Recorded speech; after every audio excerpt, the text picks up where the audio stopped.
पहिलं मी महाडकर जनतेचं, माझे कार्यकर्ते, पदाधिकारी, शिवसेना, युवासेना, महिला आघाडी, कळत न कळत असणारी मित्रमंडळी ह्या सगळ्यांनी आणि खास करून मतदार बांधव, मतदार भगिनी की ह्यांनी जो विश्वास आमच्यावरती टाकून आमचे अनुभवी सुनील कविस्कर यांना आणि खास करून आमचे नितीन पावले की ज्यांनी 4 पावलं मागं सरकून आमच्या सुनील कविस्करांना पाठिंबा देऊन म्हणजे सहकार्य करून जे काय मदत झाली आम्हाला, कारण एखादा माणूस नाराज झाल्यानंतर काय करू शकतो असे अनेक उदाहरणं आहेत, परंतु नितीनने मोठं मन करून सुनीलचं स्वागत केलेलं आहे आणि मी पुन्हा एकदा माझ्या महाडकर नागरिकांचं अभिनंदन करतो आणि खास करून जी आम्ही कामं केलीत आणि पुढेही करणार आहोत त्याच्यावरती त्यांचा विश्वास ठेवून त्यांनी आज जी आमच्यावरती जबाबदारी दिलेली आहे त्याबद्दल धन्यवाद. राष्ट्रवादीकडनं प्रचार फेरीमध्ये बोलले जात होते की 50% की घरपट्टी माफ केली जाईल.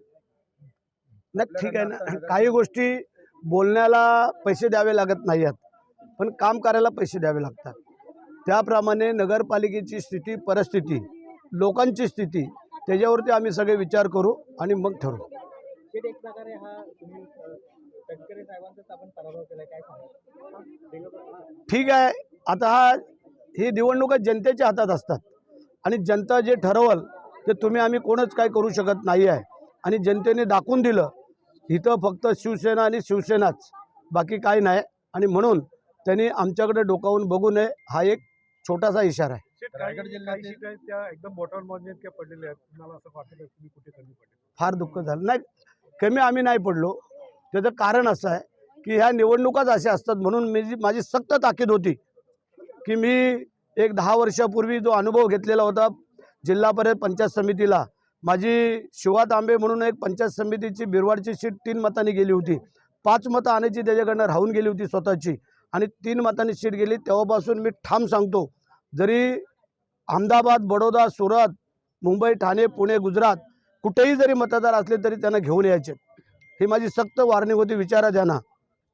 आणि ज्या वेळेला मग अशा 5-10 मताच्या फरकाने सीट जातात तेव्हाला मग आपण शोधत बसतो, अरे ती माझी 4 मतं नाही आली, ती माझी हक्काची 5 मतं नाही आली. हा त्यातला फरक आहे. रायगड जिल्ह्यातला कौल पाहता तुम्हाला काय वाटतं?